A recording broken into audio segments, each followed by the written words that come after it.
থানায় আর যেতে হয় না। থানা এখানে নাকি? 2 ক্রোশ দূর।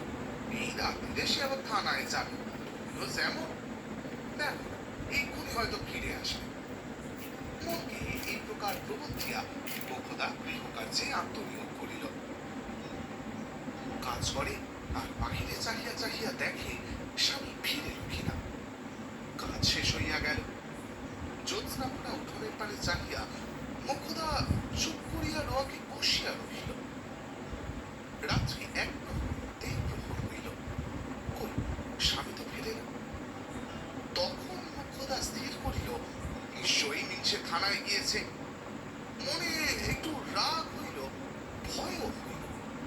সেবাই আসিয়া সত্যিই কি তবে তাহাকে থানায় ধরিয়া লইয়া যাইবে? মোক্ষদা উঠিয়া সদর দরজা বন্ধ করিয়া দিয়া আসিল। ক্রমে তাহার ঘুম পাইতে লাগিল। অত্যন্ত ক্ষুধা বোধ হইল। একবার ইচ্ছে হইল স্বামীর জন্য ভাত চাপা দিয়া রাখিয়া নিজে আহার করে। আবার ভাবিল, না থাক, যদি আমায় ধরাইয়া দিবার জন্য সেপাই সঙ্গে করিয়া আনে, আসিয়া দেখুক যে স্ত্রীর সহিত সে এমন ব্যবহার করিল, সে কি রূপ পতিব্রতা। স্বামীর খাওয়া হয় নাই বলিয়া নিজে উপবাসী আছে। তাই সে না খাইয়া রোয়াকে আঁচল বিছাইয়া শুইল এবং ক্রমে নিদ্রিত হইয়া পড়িল। মোক্ষদার যখন ঘুম ভাঙিল তখন গভীর রাত্রি। চন্দ্র অস্ত গিয়াছে, শেয়াল ডাকিতেছে। তাহার বিশ্বাস শেয়ালেরা প্রহরে প্রহরে একবার করিয়া ডাকে।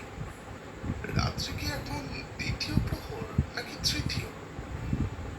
ক্ষুধার যেরূপ প্রাবল্য, 3য় প্রহর হওয়ারই সম্ভাবনা। থানা লোকে সম্ভবত স্বামীকে বলিয়াছে, এত রাত্রে আর কি হইবে, তুই এইখানে শুইয়া